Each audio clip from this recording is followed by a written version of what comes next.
Good evening, everyone. So today we will going to talk about the mini project 3. It's a game. Yeah, it's a game. We have two players, and each player will play the 5 flip, and then if they guess it right, they will play the 3 rows, and then they will get a score, and so on. So now let's look at the code. So this is my code, pretty long. I think there may be a better way to do it, but this is the way I do it. So at first I will import the rand-int module and the choice from the random module, and then I will use two helper functions. The first one is the 5flip, and it returns a number of head of a 5-time conflict. So you see, at first the number of heads is 0, and then it will try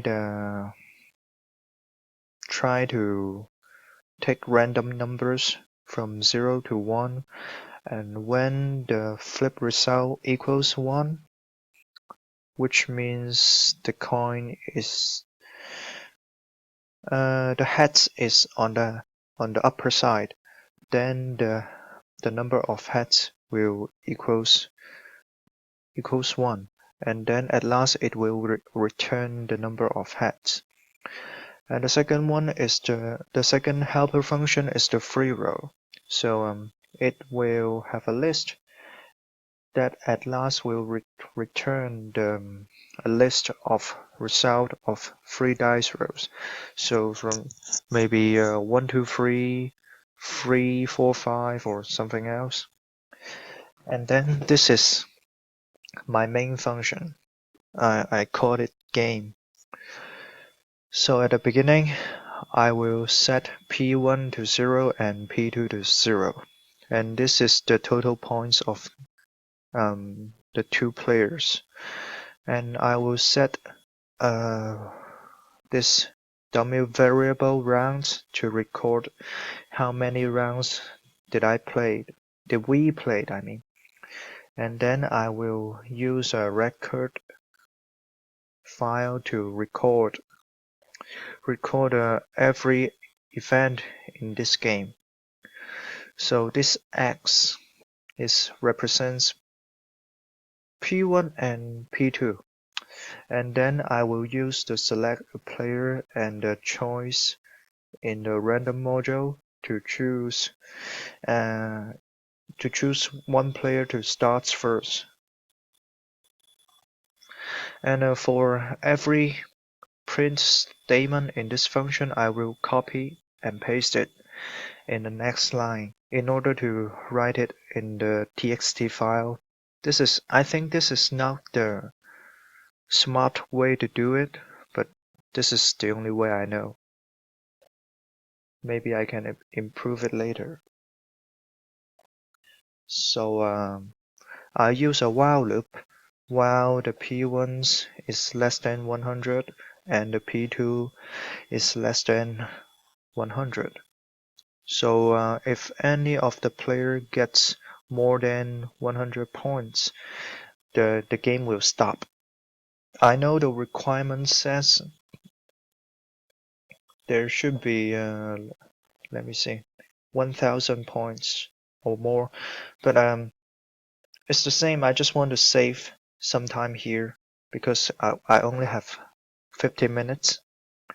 So in the while loop, I will ask two players to enter the number of heads they guess, and I will set up a counter here.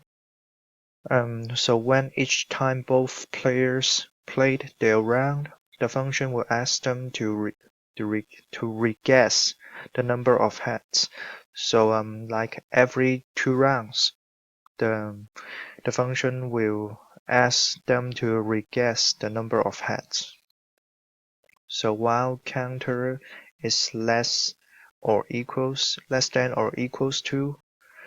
This is for player 1, you see, and this is for player 2, and this is just like the opening.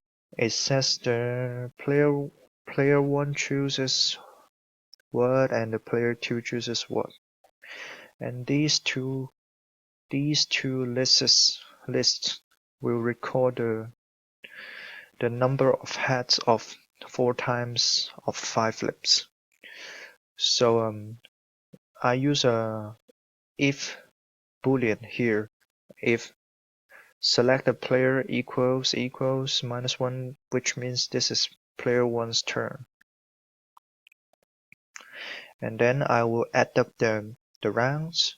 I will print which round is it, and then I will execute the 5 flip for 4 times, and then I will append the result to the list here. So if the guess is in the list, which means the player 1 gets it right, I will find out the index of the guess in the list. So say if the guess is 1 and at the second 5 flipped, the number of heads is 1, and it should be the Y will be 1, but actually we should count it as 2, you see here, for the total score. And if we guess the player 1 gets it right, he will also execute 3 times of dice roll, and this is the total score of the player 1 is in this round, and the total score will be added to the score of this round will be added to the total score. And then I will switch player by flipping around the player, and then the counter will be +1. And then what if the player 1 doesn't guess it? This is it. It says player 1 does not get his guess in 4 tries of a 5 flip. Now it's player 2's turn, and this is also switching the players. And so here these lines is just the player 2's turn. It's almost the same as the player 1's turn. So in this while loop, the P1 and P2 will increases, and when they reaches any of them reaches 100 or maybe 1000 if I want to, the while loop will end and this will execute. So if there is any of both players reaches 100 or more, or maybe 1000 if you want to, I will use if boolean to see which one wins, and then the game ends. So now let's see how the code looks like. You see this, the bottom is the beginning of the game. So for player 1 I will always choose 3, and player 2 I choose whatever number except for 3. Well, you see, for the first 2 rounds they didn't score any points, but it doesn't matter. And now you see player 2 is leading, but at the round 6 player 1 is now leading. Yes, and it goes on and goes on. I try 0 this time. Now we can see that player 1 is winning. You see, player 1 has won. His score is 131 and the other player's score is just 51. So yes, I guess this will also works. If the point requirement is 1000, it just takes a little bit longer time, and we can try it ourselves when we have time. So let's see. I also recorded here. This is the record of the game. And for the questions,